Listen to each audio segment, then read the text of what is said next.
malita ko pa. Oh, bakit ako alam ko? Malita ko pa yan. Maliit ka ba yun? Naalala mo yung kwento na yan, Nina? Oo. Yan yung delikado, yung babae na yun, Nina, di ba?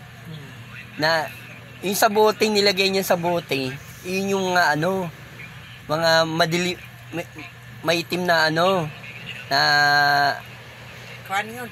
oo, Eh, yung kwento na yun. gayuma yun. Tsaka yung din, marami pa dun eh. Yung na yun.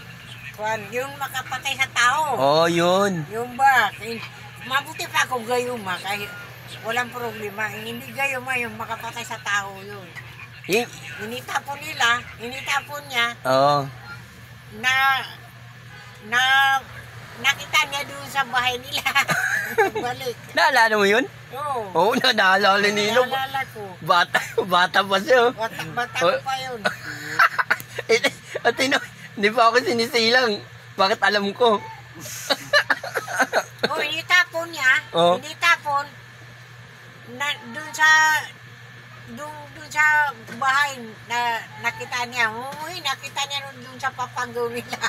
Sa magkakagisya nila, no? Hindi siya makapasok-pasok sa sa mukha. Kasi Hindi siya- makapatay yun. Oo. Mabuti pa kung gayuma, walang problema doon. Kasi hindi gayuma, makapatay sa tao yun.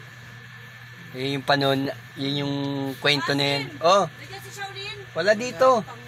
Sino yan? Saan pumunta sila eh? Gabing-gabi na. Sino? Shaolin. Nandito kang ina. Ah? Diyan sa baba, tingnan mo siya sa baba. Nandito silang inutosan ko pa sila.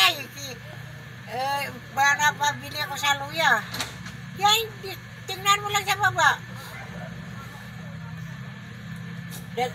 Dalawa sila kinugnog.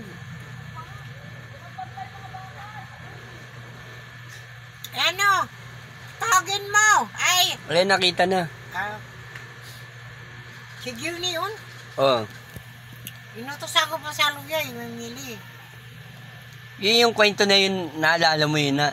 Oo, nakalita ko pa yan. Hindi pa ako sinisilang. Alam, sa Bunggoy nun, walang nakakaalam dyan. Ayun ko. Sa panahon ngayon, wala na yan. Malita ko pa yan. Ini-istorya yung babae. Oh.